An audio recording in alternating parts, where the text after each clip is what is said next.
بسم اللہ الرحمن الرحیم۔ پاکستان اور امریکہ کے تعلقات کے بارے میں ہم لوگ پڑھ رہے تھے۔ اس میں ہم نے کیا تھا 1965 کی پاک بھارت جنگ،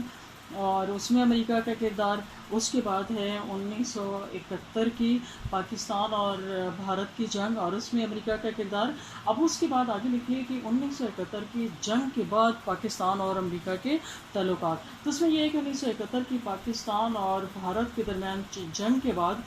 امریکہ کے ساتھ پاکستان کے تعلقات کچھ بہتر ہو گئے۔ ہوا یہ کہ امریکی حکام نے پاکستان کے سرکاری دورے کیے، یعنی اس جنگ میں 1965 کی جنگ میں بھی اور 71 کی بھی جو وار ہوئی تھی پاکستان اور انڈیا کے درمیان، اس میں تھوڑا سا یہ ہوا تھا کہ امریکہ کو یہ پتہ چل گیا کہ پاکستان بھی ایسی کوئی گئی گزری چیز نہیں ہے، گیا گزرا ملک نہیں ہے، وہ اپنا دفاع بہت اچھی طرح سے کر سکتے ہیں، اور وہ بھی ایک طاقت ہے۔ بھارت ہی بہت بڑی چیز نہیں ہے، گو کہ وہ پاکستان کی نسبت بہت بڑا ملک ہے۔ اس وجہ سے نا ان کی پالیسی تھوڑا پاکستان کی طرف جھکی اور نرم ہوئی۔ پھر انہوں نے بھی، ان کے حکام نے بھی پاکستان کے دورے کیے، پاکستان کے وزیر اعظم نے بھی امریکہ کا دورہ کیا، اور اس کے بعد دونوں کے تعلقات میں بہتری آئی، اور امریکہ اور پاکستان کے درمیان میں جو تھے وہ تعلقات بھی خوشگوار ہو گئے، اور پابندیاں بھی جو تھیں وہ پاکستان کو، یعنی اس کی امداد کرنے کے لیے جو پابندیاں تھیں امریکہ کی، وہ بھی کافی نرم ہو گئیں۔ اس کے بعد ہے جی اگلا ہے 1974 کا ایٹمی دھماکہ۔ 1974 کا ایٹمی دھماکہ ہوا یہ تھا کہ 1974 میں بھارت نے، یعنی بھارت شرمندہ تھا نا، وہ 2 دفعہ جو جنگ میں انہیں منہ کی کھانا پڑی، تو وہ کسی نہ کسی طرح سے اپنی پرائیورٹی دکھانے کے لیے 1974 میں اس نے ایٹمی دھماکہ کر دیا، جس کا امریکہ کو بھی بہت اچھی طرح سے پتہ تھا کہ اس نے کرنا ہے، لیکن امریکہ نے اس کو کوئی خاص نوٹس نہیں لیا، اور پاکستان نے ایٹمی قوت کے پرامن استعمال کے لیے فرانس سے پھر ایٹمی ری پروسیسنگ پلانٹ کا سودا کیا۔ اب یعنی پاکستان بھی جو تھا اس نے بھی یہ چاہا کہ پھر میں بھی اپنی پرائیورٹی بھارت کو دکھاؤں، تو اس کے لیے آپ 1974 کا ایٹمی دھماکہ اس کا ہیڈنگ دے سکتے ہیں، یا اس کا بہتر ہیڈنگ ہوگا ایٹمی ری پروسیسنگ پلانٹ۔ ٹھیک کہ جب 1974 میں بھارت نے دھماکہ کیا، تو پھر پاکستان نے بھی فرانس سے ایٹمی ری پروسیسنگ پلانٹ کا سودا کیا، جس کی امریکہ نے مخالفت کی، اور اس سلسلے میں پاکستان پر دباؤ ڈالا کہ وہ یعنی اس میں ایٹمی طاقت کی طرف بالکل نہیں بڑھے گا۔ تو پاکستان کو اپنی معیشت کی ترقی کے ایندھن اور توانائی کی بے حد ضرورت تھی، اس لیے وہ اس پلانٹ کے حصول پر بضد رہا۔ اس پر امریکہ نے پاکستان کو جنگی طیارے مہیا کرنے سے انکار کر دیا، اور یوں جو ہے ان کے تعلقات ایک دفعہ پھر کھٹائی میں چلے گئے۔ ٹھیک ہو گیا۔ اچھا، اس کے بعد ہے جی 1979 تک آتے ہیں کہ افغان جہاد اور پاک امریکہ تعلقات۔ افغان جہاد اور پاک امریکہ تعلقات 1979 میں افغانستان میں روسی فوجوں کی آمد سے اس خطے میں امریکہ کے مفادات کو شدید خطرات لاحق ہو گئے۔ امریکہ نے اس خطے میں اپنے مفادات کے تحفظ کے لیے پاکستان کی بھرپور معاشی اور فوجی امداد کا اعلان کیا، مگر جو ہی افغان مسئلہ حل ہوا تو امریکہ نے ماضی کی طرح دوبارہ چشم پوشی کا مظاہرہ کرنا شروع کر دیا۔ لیکن یعنی پہلے جب انہیں ہوا نا کہ روس افغانستان میں انٹر ہو گیا، اور روس سے تو وہ خوف زدہ تھا، تو یوں اس نے پاکستان کے ساتھ تعلقات بڑھانا شروع کر دیے پاکستان سے، کیونکہ اس کے مفادات وابستہ تھے۔ لیکن جب اس نے دیکھا کہ افغانستان جو ہے وہ وہاں سے اس کا مسئلہ حل ہو گیا ہے، تو پھر امریکہ نے پاکستان کے ساتھ اپنے تعلقات ماضی کی طرح دوبارہ اسی طرح سے، یعنی اس میں کھٹائی میں چلے گئے۔ پھر اس کے بعد ہے جی اگلا پوائنٹ، ایٹم بم کا الزام۔ ٹھیک ہے کہ امریکہ اس بات کی رٹ لگایا کرتا تھا کہ پاکستان ایٹم بم بنا رہا ہے، اور اس کو اسلامی ایٹم بم کا نام دیا کرتا تھا۔ افغانستان پر روسی قبضے کے بعد اس نے اس کا ذکر چھوڑ دیا، یعنی جب افغانستان پر روس نے قبضہ کیا نا تو پھر اس نے اس کا ذکر چھوڑ دیا، اس کے بعد اس نے پھر وہی راگ الپنا شروع کر دیا اور پاکستان کی امداد بند کر دی۔ امریکی کانگریس کے ارکان نے مطالبہ کیا کہ اس جرم میں پاکستان کو آئندہ دی جانے والی امداد بھی بند کر دی جائے، اور امریکہ کے اس اقدام سے دونوں ملکوں کے درمیان تعلقات میں ایک بار پھر ناخوشگوار عنصر پیدا ہو گیا۔ اور 1987 کو یوم آزادی کے موقع پر وزیر اعظم محمد خان جنیجو نے اعلان کیا کہ ہم امداد کی خاطر کسی دباؤ میں آنے والے نہیں اور اپنی آزادی اور سالمیت پر ہر چیز کو ترجیح دیں گے۔ تو وزیر اعظم محمد خان جنیجو کا انداز امریکہ اور صدر ضیاء الحق کو پسند آیا، چنانچہ 29 مئی 1988 کو صدر ضیاء نے جنیجو حکومت کو برطرف کر دیا اور انتخابات کا اعلان کیا۔ امریکہ نے اس اقدام کی بھرپور حمایت کی، اور لیکن 17 اگست 1988 کو کسی سازش کے نتیجے میں صدر ضیاء کا طیارہ بہاولپور میں گر کر تباہ ہو گیا۔ مطلب یہ ہے کہ صدر ضیاء الحق کو انہوں نے استعمال کیا جنیجو حکومت کو ختم کرنے کے لیے، کیونکہ جنیجو حکومت جو تھی وہ امریکہ کی انڈر پریشر نہیں آ رہی تھی۔ اس کے بعد ہے جی امریکہ کا جمہوری حکومتوں کے ساتھ رویہ۔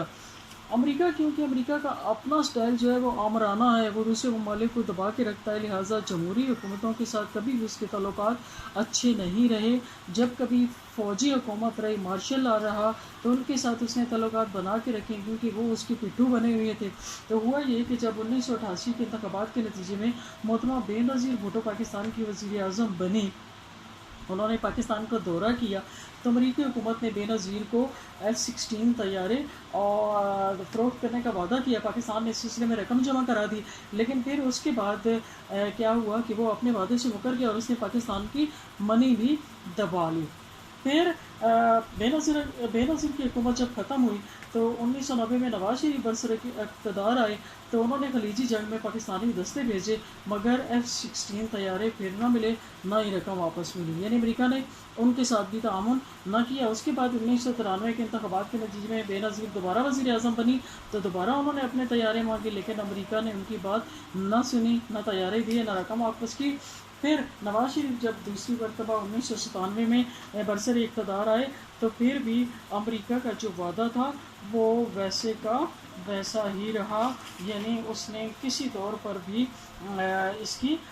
پاکستان کو نہ طیارے دیے اور نہ ہی جو ہے وہ اس کی رقم واپس کی۔ اس کے بعد اگلا ہے تعلقات کی کشیدگی، یہ ہیڈنگ ہے۔ 1989 میں مسئلہ کشمیر پر پاک بھارت تعلقات میں زبردست کشیدگی آئی۔ بھارتی خطرے کی وجہ سے پاکستان کو اپنا جوہری میزائل پروگرام تیز کرنا پڑا۔ اس بات کو امریکہ نے بہانہ بنا کر پاکستان کی امداد بند کر دی، جس سے پاک امریکہ تعلقات میں کشیدگی پیدا ہو گئی۔ ٹھیک ہے، پھر اس کے بعد ہے جی پاکستان کے ایٹمی دھماکے اور امریکہ کا رد عمل۔ ہوا یہ کہ 1998 میں بھارت نے پاکستان کے اوپر اپنی پرائیورٹی دکھانے کے لیے، اپنا رعب جمانے کے لیے 5 ایٹمی دھماکے کر ڈالے، اور امریکہ کو ان ایٹمی دھماکوں کا اندازہ تھا۔ انہوں نے بھارت کو، امریکہ نے بالکل بھی یہ نہیں کہا کہ اس نے دھماکے کیوں کیے، لیکن پاکستان میں اس وقت وزیر اعظم نواز شریف کی حکومت تھی۔ نواز شریف نے بھی پھر ارادہ کیا کہ ہم بھی ان کے جواب میں دھماکے کریں گے، لیکن اب کی بار امریکہ